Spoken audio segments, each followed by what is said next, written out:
Etsakilany nanana ny fanamariana izay andron'ny 7 febroary izay ihany koa ny Mapar miara-dia amin'i filohan'ny Tetezamita teo aloha Andry Rajoelina Niakatra teny Ambohitsorohitra ihany koa izy ireo satria moa tsy eto an-toerana ny filohan'ny Tetezamita teo aloha ka dia nisy araka izany ny hafatra izay napitany ho an'ireo miara-dia.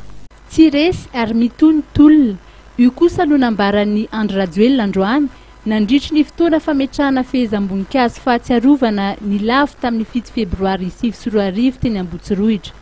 I Andry Rajoelina izay any ivelan'ny Madagasikara amin'izao fotoana izao ary tamin'ny alalan'ny SMS no nandefasany hafatra ho an'ny miara-dia aminy tonga teny Ambohitsorohitra. Vahoaka malagasy maro anisy ary diso fanantenana tanteraka ankehitriny mijorohatra any ho an'ny tanindrazana isika. Tsy maty ny tolona na dia misy aza ny mpamatika ho ny AV7 sy ny Mapar. Ny marina dia tsy maty ary na dia teo aza ny namana izay nitondra n'izany famadihana izany dia aminay mpiambana tolona ary ny vahoaka izay malagasy natsiaro nanao ny tolona dia tsy resy ary ny tolona dia mbola tsy vita.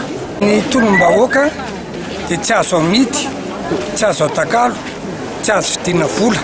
Matoa nisy ny Repoblika Fahefatra, natoa nisy izany filoha Rajoelina mampianana zany, natoa nisy izany praiministra amin'izao fotoana izao zany dia nongalatsaka teto. Misy adidy fahatsiarovana andreo maritoran'ny firenena izay namony ainy taona lasa zay.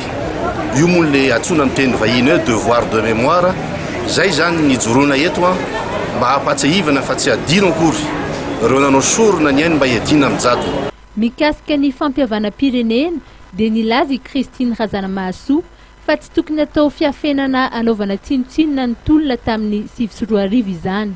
Ho fahatsiarovana ny Sabotsimena dia nametraka fehezam-boninkazo teo manoloan'ny tsangabatony namoiana tamin'ny 7 febroary 2024 ny Mapar sy ny AV7. Dia sady mihira isika no mametraka ny voninkazo ny tsirairay. Nanana